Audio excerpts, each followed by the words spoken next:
Hello, friends. Today's Bible passage is Jonah chapters 1 and 2. The word of the Lord came to Jonah, son of Amittai. Go to the great city of Nineveh, and preach against it, because its wickedness has come up before me. But Jonah ran away from the Lord, and headed for Tarshish. He went down to Joppa, where he found a ship bound for that port. After paying the fare, he went aboard and sailed for Tarshish to flee from the Lord. Then the Lord sent a great wind on the sea, and such a violent storm arose that the ship threatened to break up. All the sailors were afraid, and each cried out to his own god, and they threw the cargo into the sea to lighten the ship. But Jonah had gone below deck, where he lay down and fell into a deep sleep. The captain went to him and said, "How can you sleep? Get up and call on your God. Maybe he will take notice of us, and we will not perish." Then the sailors said to each other, "Come, let us cast lots to find out who is responsible for this calamity." They cast lots, and the lot fell on Jonah. So they asked him, "Tell us, who is responsible for making all this trouble for us? What do you do? Where do you come from? What is your country? From what people are you?" He answered, "I am a Hebrew, and I worship the Lord, the God of heaven, who made the sea and the land."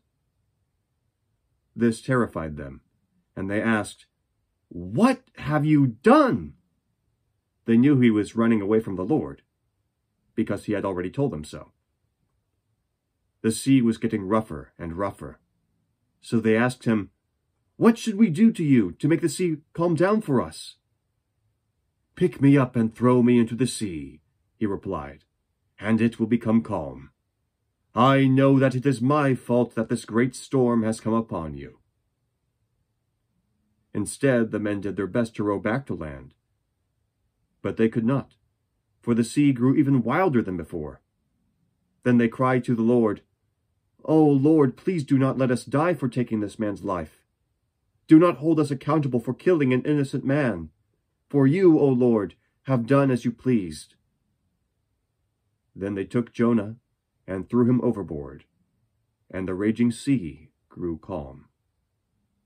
At this the men greatly feared the Lord, and they offered a sacrifice to the Lord, and made vows to him.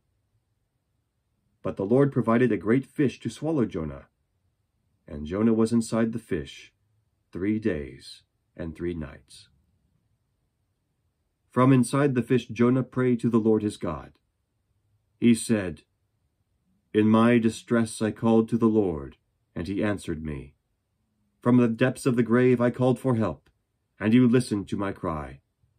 You hurled me into the deep, into the very heart of the seas, and the currents swirled about me. All your waves and breakers swept over me. I said, I have been banished from your sight, yet I will look again toward your holy temple. The engulfing waters threatened me. The deep surrounded me. Seaweed was wrapped around my head. To the roots of the mountains I sank down. The earth beneath barred me in forever. But you brought my life up from the pit, O Lord my God. When my life was ebbing away, I remembered you, Lord, and my prayer rose to you, to your holy temple. Those who cling to worthless idols forfeit the grace that could be theirs. But I, with a song of thanksgiving, will sacrifice to you. What I have vowed I will make good. Salvation comes from the Lord." And the Lord commanded the fish, and it vomited Jonah onto dry land. The word of the Lord, in spite of the prophet Jonah. Thanks be to God. Have a great day.